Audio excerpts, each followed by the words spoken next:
అందరికీ praise lord. దేవుని నామానికి మహిమ కలుగును గాక. మీరందరూ బాగున్నారు కదా? మీరు పెడుతున్న ప్రతి ప్రార్థన రిక్వెస్ట్కి మేము అనుదినం ప్రార్థన చేస్తున్నాం. దేవుడు గొప్ప విజయాలు, ఘనమైన విజయాలు, మనం ఎన్నడూ చూడని అద్భుత కార్యములు మనందరి జీవితంలో ప్రభు కనపరచుదురుగాక. ఆమేన్. ప్రార్థనకి తగిన ప్రతిఫలాలు ఇవ్వడంలో మన ప్రభుని మించిన వారు మరొకరు లేరు. ఈరోజు నేను ఈ మాట మీతో చెప్పడానికి ఇష్టపడుతున్నాను. నువ్వు నిలబడు, ఖచ్చితంగా దేవుడిని వెనకాల అద్భుత కార్యాలు జరిగిస్తారు. దేనికోసం నిలబడాలంటే ప్రభు కోసం నిలబడు, స్వార్థ కోసం నిలబడు, దేవుని బిడ్డగా నిలబడు. నీ వెనకాల విజయం పరిగెట్టుకుంటూ వస్తుంది.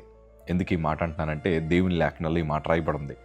ద్వితీయోపదేశకాండము 28వ అధ్యాయము 1వ మాట మనం చదవగలిగితే, నీవు నీ దేవుడిని యెహోవా మాట శ్రద్ధగా విని నేడు నేను నీకు ఆజ్ఞాపించుచున్న ఆయన ఆజ్ఞలన్నిటినీ అనుసరించి నడుచుకుని ఎడల నీ దేవుడిని యెహోవా భూమి మీదనున్న సమస్త జనముల కంటే నిన్ను హెచ్చించును. ఎప్పుడు ప్రభు మనల్ని హెచ్చిస్తారు? ఎప్పుడు అందరికంటే ఘనమైన విజయాలు మనం చూడగలమంటే దేవుని మాట జాగ్రత్తగా వినాలి. ఆయన మాటను తూచా తప్పకుండా అనుసరించగలిగితే మన చుట్టూ ఉండే వారందరి మధ్యన ప్రభు మనల్ని ప్రత్యేకంగా హెచ్చించగలిగిన దేవుడు.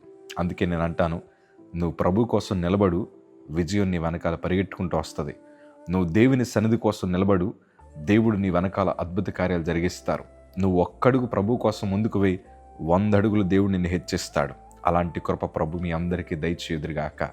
ఈరోజు నీ పిల్లలు ఆశీర్వదించబడాలి, నీ భర్త ఆశీర్వదించబడాలి, నీ భార్య ఆశీర్వదించబడాలి, అప్పుల సమస్యల నుంచి విడిపించబడాలి, ఆరోగ్యం మరలా పూర్వ దినాల్లో ఎంతైతే బలముతో ఉన్నామో దానికి మించిన బలాన్ని మనం అనుభవించాలి.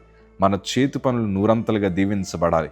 ఘనమైన విజయాలు మనం చూడాలంటే మనుషుల మాటలు కాదు, దేవుని మాటలు అనుసరించడం ప్రారంభించండి. అలాగే మనం బైబిల్లో ఎంతోమంది ఆశీర్వదించబడిన భక్తి పనులు చూసినా వారందరూ దీవించబడ్డం గల కారణం అంతా ఒకటే, దేవుని ఆజ్ఞలను తూచా తప్పకుండా వారు పాటించగలిగారు. అబ్రహాం మనందరికీ బాగా తెలుసు. He is father of faith. విశ్వాసమునకు తండ్రిగా ఆయన ఉన్నారు. ఎందుకు అంత గొప్ప బిరుదు దేవుడు వారికి ఇచ్చారు తెలుసా? ఆయన దేవుని చెప్పిన మాటను అనుసరించారు. అందుకే మానవ జాతిలో ఎవరూ దీవించబడలేనంత ఉన్నతమైన ఆశీర్వాదాన్ని ఆయన చూడగలిగారు.